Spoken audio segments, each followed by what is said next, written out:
Hello, so in this video I'm going to be going over the law of conservation of energy and how to derive its equation.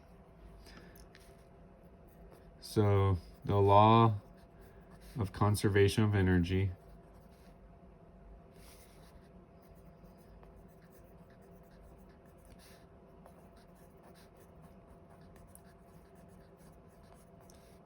is essentially described as this equation, and I will explain it after I write it down.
All right, so I'm going to move this back and forth to see the whole equation.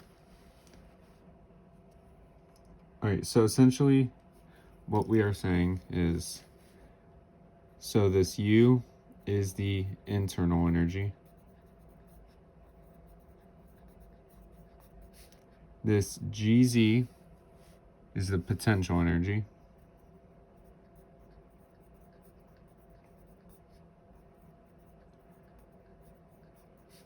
And this V squared over 2 is kinetic energy.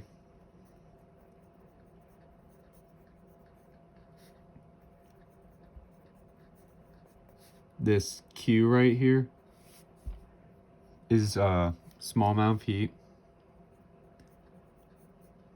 And that's also what this squiggly thing here means. It's just saying a small amount of heat. Q by itself is heat, and that specifies small amount of heat.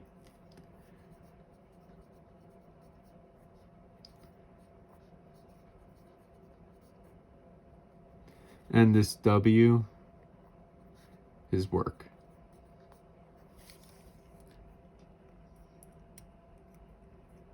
So essentially what we are saying is the difference of the internal energy plus potential energy. Sorry, there's a mark here that's annoying me. The internal energy plus potential energy plus kinetic energy per unit mass equals small amount of heat plus small amount of work plus the difference between the energy going in per unit mass minus the energy going out per unit mass. And that is the basis of this equation. Now, some important equations we need to know for this are that work equals P dV, and dV is essentially dmin over density. Now, you'll see why these equations come into play later. And I apologize for camera not being on.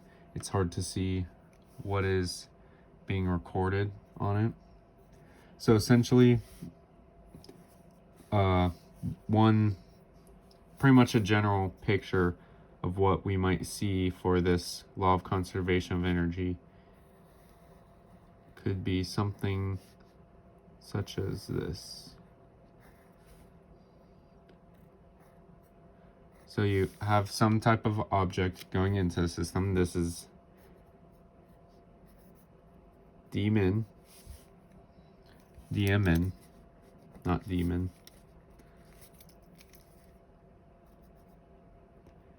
I'll try and make the m's bigger so they're easier to tell, and the n smaller. And this is dm out. So this might be a general picture of something that we'd use this equation for. You have unit mass going into the system and unit mass exiting. So another important equation is that work equals P over density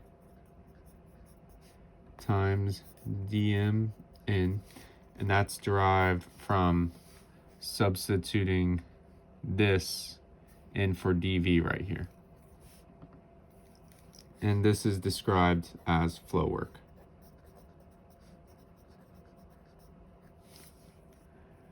Now, one important thing to note is that in order to move mass, we need to do work.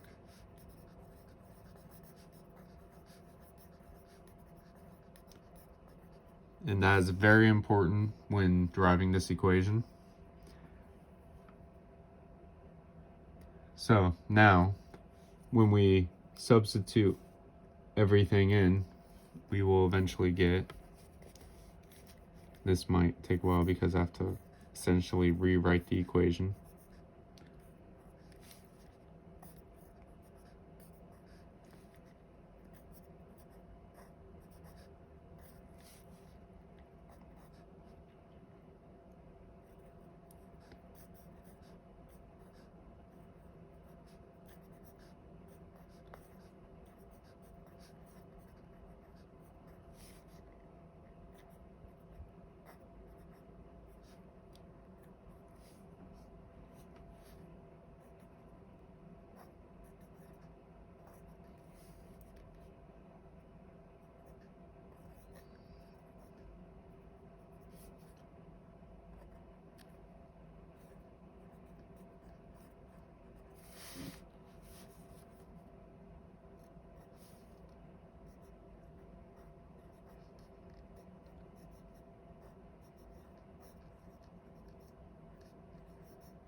All right, so if you notice, the difference between the equation down here and the equation up here is now we have this P over D.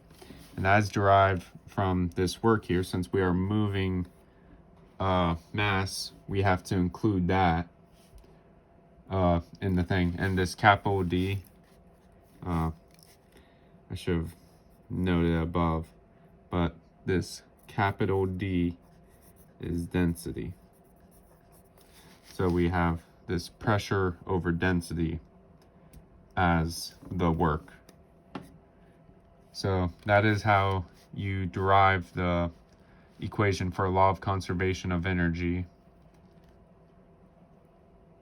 I'll shift it so you can see it numerous times because it's hard to see all on one paper.